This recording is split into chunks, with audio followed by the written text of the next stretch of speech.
Tell me why. This is a real industry challenge, and we're working No, it's very not hard. industry. This is TikTok. We're talking about TikTok. We're talking about why is it that you can't control this? From Bloomberg News and iHeartRadio, it's The Big Take. I'm Wes Kosova. Today, Washington puts TikTok in the hot seat.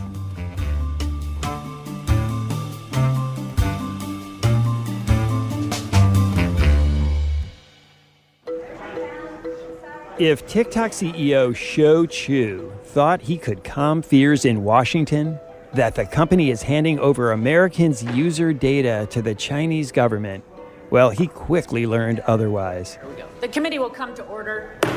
Before I begin, I'd like to When take a Chew moment stepped to into a address hearing room in the U.S. Capitol, he was grilled for hours by angry members of Congress, Democrats and Republicans alike, and they were in no mood to be mollified. TikTok told us that you weren't tracking the geolocation of American citizens. You were. TikTok told us you weren't spying on journalists. You were.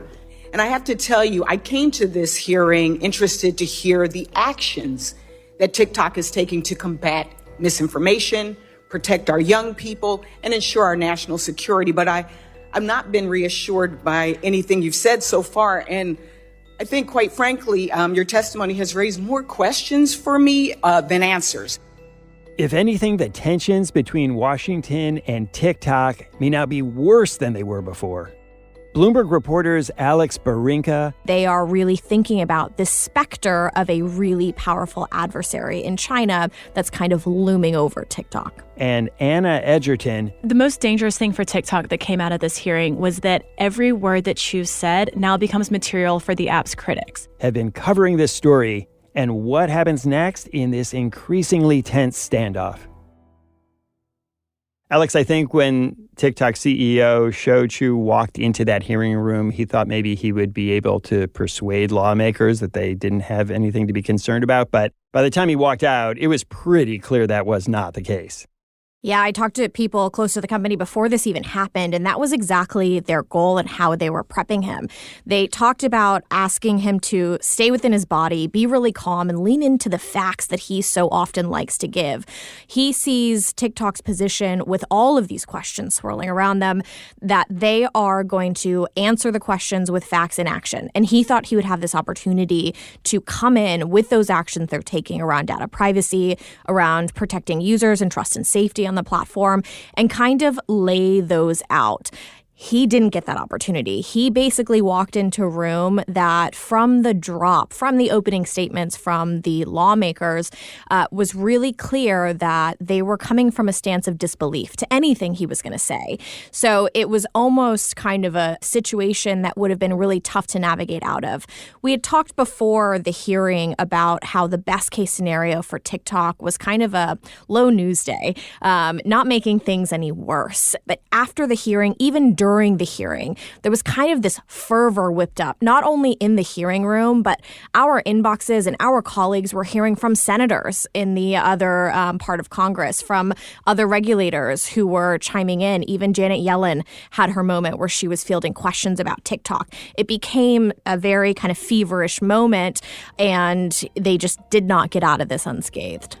I think there were a few moments that really showed what Chew was up against. And right from the beginning, we saw Kathy McMorris Rodgers, the Republican chair of the committee, come out in her opening statement and say, we think TikTok should be banned. So that's what he was starting with. And that's what kind of the environment that he was walking into. When he really got into trouble was when he was asked yes or no questions, because he didn't have a satisfactory answer. For example, when he was asked by Republican Neil Dunn from Florida whether or not ByteDance, TikTok's Chinese owner, spies on U.S. citizens through the app, the only answer he could have given that would have been satisfactory was no. But that's not what he said. I ask you again, Mr. Chew, has ByteDance spied on American citizens? I don't think the spying is the right way to describe it. Right. This is ultimately... We can differ on that. This is ultimately an internal... There was another moment when Ohio Representative Bob Latta asked Chew, yes or no, do Chinese employees, including engineers, have access to U.S. user data? Today, all U.S. user data is stored by default in the Oracle Cloud infrastructure, and access to that is controlled do any by American ByteDance personnel. employees in China, including engineers, currently have access to U.S. data? Congressman, I would appreciate this. This is a complex topic. In the room, that response drew incredulous chuckles from lawmakers and folks in the gallery. We're going to come back and talk more about this hearing and where it leaves this battle between Washington and TikTok a little bit later in the show. But Alex, let's just take a moment to sort of recap exactly what is this argument between lawmakers and TikTok. This argument between TikTok and the U.S. government has actually gone on for 2 presidential administrations. This started back when Trump wanted to ban the app because he was worried about its connections to China because of its parent company. There was an executive order that was ultimately tossed by the courts and kind of put aside by the Biden administration. And in the past year, these concerns around China's influence on TikTok have really been whipped up, even with kind of new faces in the U.S. government. Behind the scenes, there's also this undercurrent that follows all social media companies of what does this mean for young people on the app? How does this app impact youth's mental health? Then you have in the last, 6 months, a lot of the rhetoric and action from the U.S. government toward China has gotten a lot more confrontational. So as these things have kind of layered together, it's put TikTok in a really tough position and one that they just haven't been able to navigate out of. Anna, why is the U.S. government going after TikTok? Well, there are 2 main things that lawmakers are concerned about. The first is the national security concerns, and this has to do with TikTok's Chinese parent company, ByteDance, which is based in Beijing. So they're concerned that that company kind of put a thumb on the scale of the algorithm and slightly influence what U.S. users see. Now, this could be content about Hong Kong or content about the oppression of Uyghurs in Xinjiang, just slightly tweaking what Americans see on TikTok and thus their perception of reality. And they're also concerned about U.S. user data getting to China. Now, this is not a really big concern for individuals, but when you look at 100 million Americans using this app for so many minutes of the day, that gives potentially the Chinese government an aggregate idea of what Americans care about and what they're spending their time on. TikTok's platform really set off this boom of algorithmically generated content. They have this really sophisticated algorithm that knows you, as folks joke online, better than you even know yourself. So in China, the government can request in secret any kind of data they want from any of the domestic companies. So the pure delightfulness and the reason why people are spending so much time on this app here in the US ends up doubling down and looking that much more sinister because there's some kind of connection to China through TikTok's parentage. Anna, what exactly is the U.S. afraid that China is going to do with people dancing and showing pictures of their pets and doing challenges and all the kinds of stuff that people do on TikTok? Yeah, I think it's more kind of like that detailed understanding of American society. I mean, like Alex was saying, this app is so deeply ingrained, especially in almost an entire generation of young people. They're defined almost as the TikTok generation. We heard from FBI Director Christopher Wray last week calling this a really powerful surveillance weapon. We've also heard lawmakers comparing it to a Chinese spy balloon in your pocket. Getting at that image is this is potentially a company beholden to the Chinese government that can get this kind of information. These what ifs make it almost that much more difficult to kind of regulate and legislate. And the calls to ban TikTok didn't really get bipartisan until kind of the middle to end of last year. TikTok had a few kind of really big scandals. There was some reporting by a number of journalists that they were looking at the IP location data of users. The company denied it. Then in December, the company finally admitted that an audit team at ByteDance, which is TikTok's parent company, actually accessed the IP data of journalists who were doing some of this reporting on them in order to help find their sources. TikTok CEO sent a letter to employees laying out what had happened, that those employees were then fired. And it ended up being kind of both a black eye for the company, but also a real tipping point for a lot of lawmakers on both sides to look at this company and say, hey, there are some really concerning things here happening, and we probably should be taking more action than we have been. Who exactly in the U.S. government is warning about these dangers? Who's leading this effort to try to curtail or even ban TikTok? Well, we've definitely heard it from the intelligence community, from the FBI and other agencies that are looking into this kind of threat. We've heard it from lawmakers of both parties, both Republicans and Democrats on the Hill, and especially from Republicans. They've really come at the Biden administration from a kind of anti-China angle. So we see, President Joe Biden, some of his officials in Justice and Treasury responding to that kind of pressure and really taking a hard stance with TikTok to make sure that these security threats are addressed. The heart of TikTok's argument of why it should be able to continue to operate in the U.S. is something called Project Texas. They're spending $1.5 billion to get this thing going and about $1 billion a year after that. It largely consists of partnering with American tech giant Oracle to move all of U.S. user data to Oracle servers. It would allow Oracle to review a lot of their software and policies.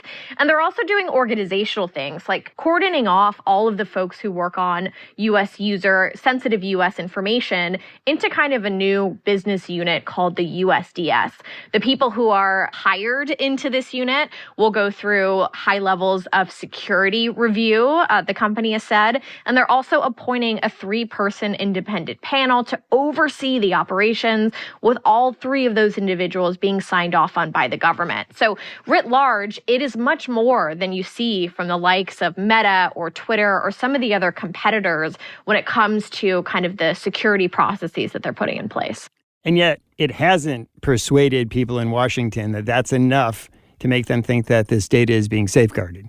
It hasn't. All of the kind of quirks that you see about social media, the concerns that, the algorithm is influencing our minds in a way we don't understand, that they hoover up so much data, that the mental health of teens could be threatened by the types of content people see.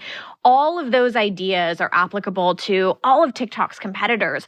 But with that potential involvement from China, all of those concerns have become so much more sinister to the point where TikTok has not been able to explain or promise them away. Now, Oracle obviously has a vested interest. We've reported that TikTok would be one of their biggest customers with this new plan, and that's kind of caused some of the pause from some lawmakers who see this as a partner who's also benefiting from this arrangement with TikTok. And what does Oracle say? Oracle declined to comment on those concerns. Anna, what does TikTok say about the concerns that user data is going right to the Chinese government? Well, they, of course, say that their Project Texas plan, this is the $1.5 billion that they've poured into several layers of oversight and accountability. They say that they're doing way more than any other app out there and that they're taking extreme measures to kind of isolate U.S. user data. And they keep coming at their critics with this very fancy presentation in different formats to assure them that this will be enough. More with Anna and Alex after the break.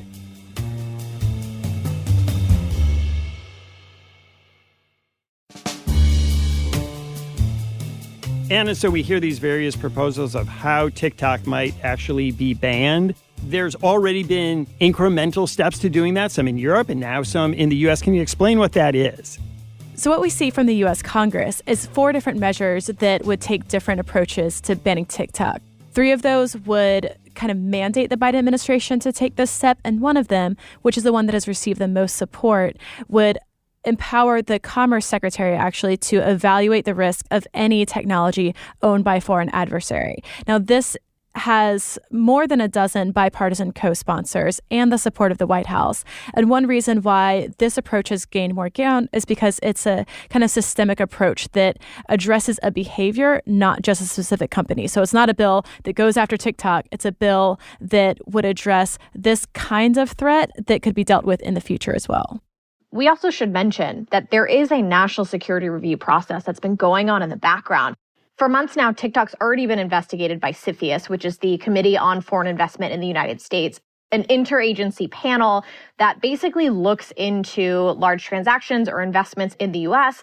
and has been known to block deals because of national security concerns. And that is where kind of this plan that TikTok had tried to hash out to show how it was going to protect U.S. users' data, that's where kind of that plan was born out of. That process basically became deadlocked. You had folks, according to our reporting, in the Department of Justice, the FBI being in that mix, who basically didn't believe that there ever could be a proper solution that would 100% guarantee that all of these security concerns could be addressed. So once that kind of clearly came to a halt with no new back and forth since basically last fall, these 4 bills started to kind of trickle up that would address TikTok. Now, in a position where one of these bills, including that bill that is the lead bill, passes, that would do something like force a sale of ByteDance's stake in TikTok, that would be a much larger option than TikTok continue to operate in the structure it's in now and just working with Oracle. That would entail something like a stake sale. That could look like selling it to another tech company, another partner, somebody like another U.S. tech company. That could be something like a listing once there's some kind of separation from ByteDance. We broke the news that TikTok's leadership is actually already discussing the option of a separation if this security agreement does fail in D.C., but that would be kind of a last resort option.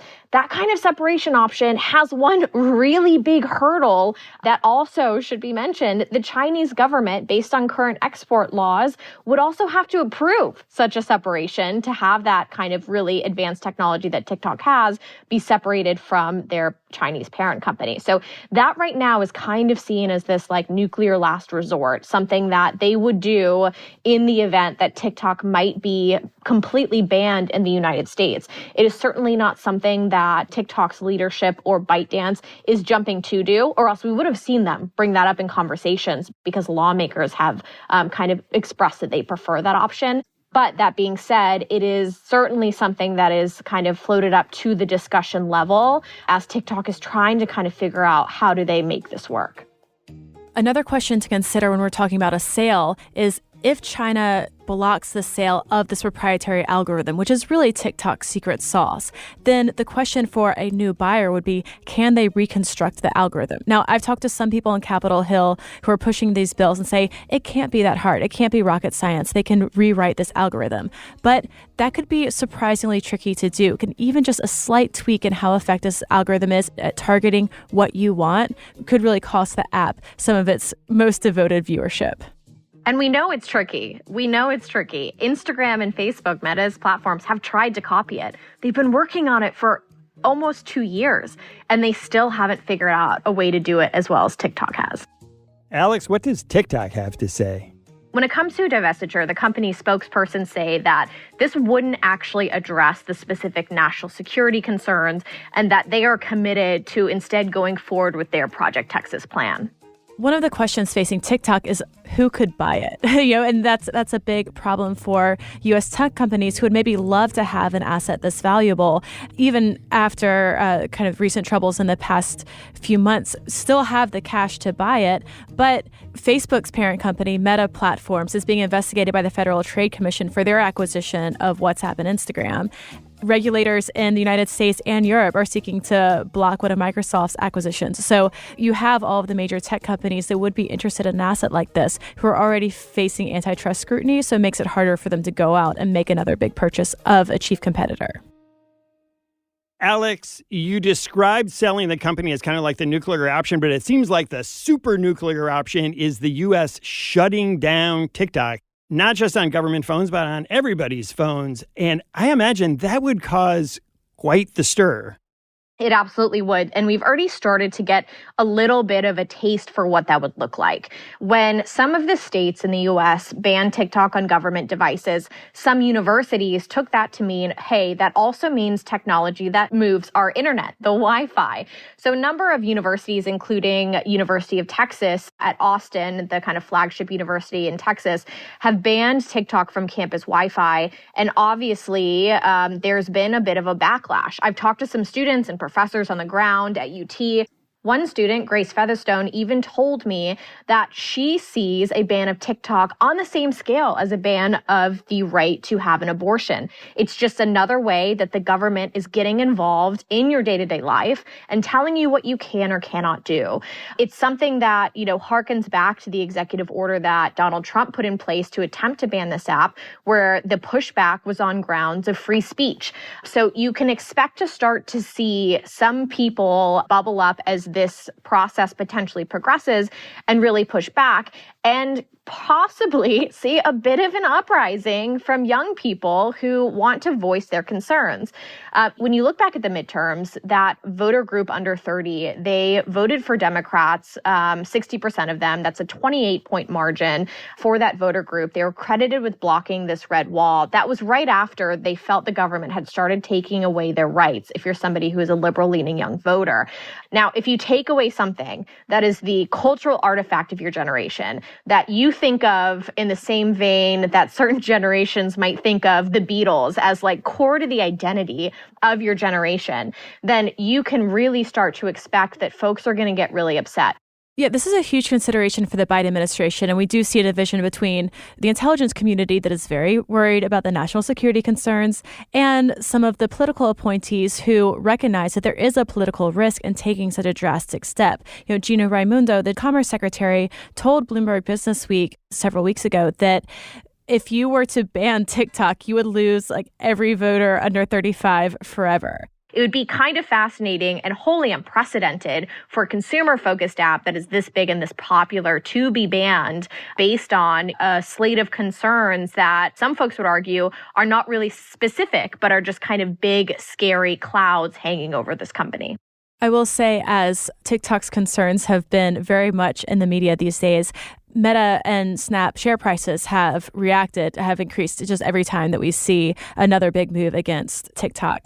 And we've seen Mark Zuckerberg, however, come out and say banning TikTok would set a dangerous precedent because they would be worried about the operations of Facebook in other countries. Could another country take a similar position and say, well, Facebook can't operate unless user data is housed in country and we have the same kind of protections that TikTok is offering American users? And we have seen pushback from some civil society groups in the United States against the threat of a ban. We've seen the ACLU and a group called Fight for the Future who have warned that this could really restrict freedom of expression in the United States and that this would be a very bad precedent for the U.S. government to take. We'll be right back.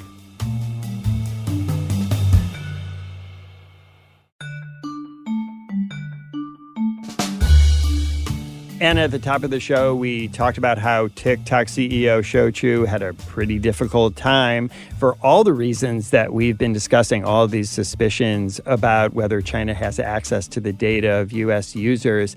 He walked into that hearing room thinking that he had something to offer them. And what exactly was it? So Chew's best answer to questions about security is this Project Texas plan we talked about. However, we're already very familiar with the details of this because TikTok has advertised it for months. There's posters all over the Washington Metro, ads in the Washington Post and the New York Times about how great this plan is. So we already know the details of this plan. But what he wasn't prepared for was the other questions that he got. Lawmakers asking him specifically which ByteDance executives are members of the Chinese Communist Party. And his answer to that was, I don't necessarily know. He was also asked about human rights abuses in China and whether or not he agrees that there are human rights abuses, especially of the Uyghur minority in West China. And his answer was, all human rights abuses are bad. I'm here to talk about TikTok. That was a very unsatisfactory answer and also made it look like he was trying to avoid criticizing China. And he was actually called out for that. You have absolutely tied yourself in knots to avoid criticizing the CCP's treatment of the Uyghur population. And then there were also a couple of additional moments. I think it was the chairwoman who cut him off, didn't allow him to answer questions around some of the more emotional moments. Some of the lawmakers brought up users who had committed suicide, young users. They showed some videos, and it kind of sucked the air out of the room about content around taking one's own life. And when Chew wanted to respond to those moments, he was not given the time. On the hearing day, that room was absolutely packed to the gills, from the media gallery to the public viewers, and a row of TikTok influencers that the company had brought in to try to show off who is benefiting from this app. But in the end, the kind of most important folks in the room were the lawmakers sitting up in their seats, and both sides, the Republicans on choose left, the Democrats on choose right, both of them were coming at him with a level of agreement and fervor that was matched with both the Republicans and the Democrats. Now, one new thing that he did bring in that wasn't already outlined in Project Texas was this idea of trying to explode this conversation to not be just about TikTok. He kept trying to broaden the scope and say, what about other social media companies? But lawmakers, again, were not willing, most of them were not willing to talk more broadly. So it seemed like lawmakers were really there to kind of pin them down and focus directly on TikTok and its ties, even though a lot of industry watchers and perhaps policy watchers would say there are bigger issues here than just what TikTok is bringing to the table, that there are also problems with social media writ large that should be acknowledged, but TikTok seems to be the issue that both sides, both parties can actually get behind. And this is the committee that would be responsible for privacy legislation. They had a bill last year, the American Data Privacy and Protection Act, that got bipartisan support in the committee. So we did hear lawmakers naming that bill and saying we need to revisit this comprehensive privacy plan for all companies that use user data. And that was kind of the only olive branch that we heard to chew during this hearing is, we need to look at a larger data privacy standard eventually. Where does the company go from here? For example, what happens with this big Project Texas? Are they going to move forward with it? This has really been a battle of public sentiment. So this is a moment that does not help that battle. Project Texas is something the company has still said it's committed to. They are still moving forward with that plan. They are still trying to put up what Chu continued to call a firewall around U.S. user data. And now, when you think about what's next, we've heard calls for a divestment from both lawmakers and, according to people familiar with the matter, from Biden's administration as well. But there was a bit of a curveball to that plan just before the hearing. The Chinese Commerce Ministry came out and said any kind of sale would have to be approved by the Chinese government. So that adds another kind of hit to his argument that there's no Chinese influence on TikTok. So the company at this point is going to continue moving forward with its plan. And the best thing they can kind of hope for is more time. That time drags on, that legislative process drags on, that the U.S. government is still kind of not in perfect alignment as to what happens next, and perhaps some discord between exactly how these two parties should come together and what's going to happen next. I spoke with Senator John Thune. He's the Republican from South Dakota who sponsored the leading legislation that could result in a TikTok ban. And he said he hopes this hearing kind of shakes loose support for his legislation and really speeds along the process to get this not just through the Democratic-led Senate, but also through the Republican-led House. And that's really the equation we're looking at now, is how these two majorities of different parties can come together and decide on this same course of action to give the administration the tools it needs in order to actually take this step.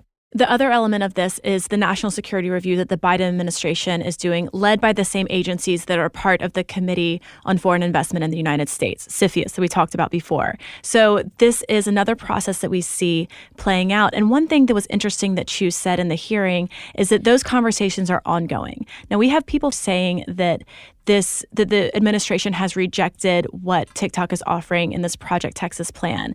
But Chu says the company continues to talk to the government and is trying to find a way forward that can allow the platform to continue operating in the United States. The last piece is really the piece that TikTok tried to bring to the forefront is, what do users have to say about this? They came out talking about 150 million people who are using the app. Lawmakers didn't love to see that this number is growing because that means potentially growing concerns. But these are really important voices, and we are just a year out from a full election season. So if if there becomes kind of an uprising of young voters, of folks who are really vocal and kind of pushing back on some of these political optics, and if there are not strong reasons for the government to ban this app, then that could be another factor that plays in TikTok's favor. But, we haven't seen that uprising yet, so perhaps that will be something that bubbles up in the coming months. Alex Barinka, Anna Edgerton, thanks for coming on the show. Thank you so much. Thanks for listening to us here at The Big Take. It's a daily podcast from Bloomberg and iHeartRadio. For more podcasts from iHeartRadio, visit the iHeartRadio app, Apple Podcasts, or wherever you listen. And we'd love to hear from you. Email us questions or comments to bigtake@bloomberg.net. The supervising producer of The Big Take is Vicky Vergolina. Our senior producer is Catherine Fink. Rebecca Chasson is our producer. Our associate producer is Sam Gabauer. Hilda Garcia is our engineer. Our original music was composed by Leo Sidran. I'm Wes Kosova. We'll be back tomorrow with another Big Take.